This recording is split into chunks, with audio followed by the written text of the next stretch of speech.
Well, one question I always get is from atheists. Why do you believe God exists? Let me share with you two quick arguments. Argument 1 is the Kalam cosmological argument.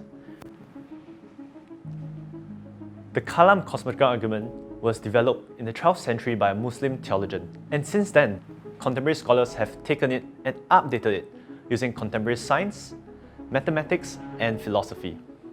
It goes like this. Premise 1. Anything that begins to exist has a cause. Idea is very simple. Things cannot just pop into existence out of nothing like magic. Here's an example that I like to use for students. If you bring your homework home with all the questions, but no one does your homework for you, can the answers suddenly appear on the paper?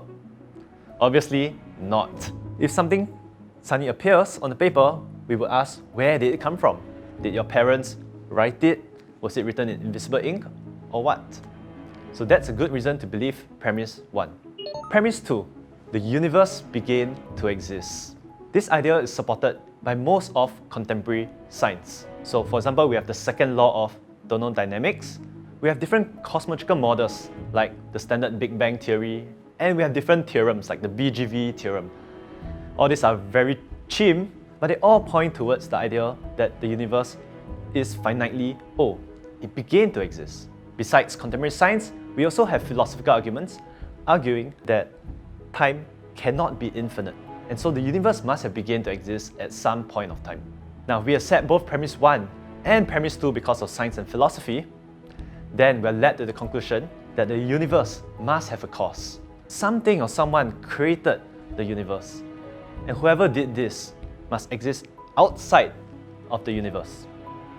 This means that since the universe contains all time, space, and matter, the creator of the universe must be spaceless, timeless, immaterial, and also must have other properties like being very powerful to create the whole universe. Now wait a second, one might object. Who created God? Well, this objection can be replied quite simply. Remember, premise 1 doesn't say that everything has a cause, because that would include God. Instead, premise 1 says that anything that begins to exist must have a cause. In the case of God, since He is timeless, He's without beginning, He does not need a cause. And this is why some atheists are now trying to show the universe never began to exist in order to escape having a cause. And so there you have it, the very first argument for God.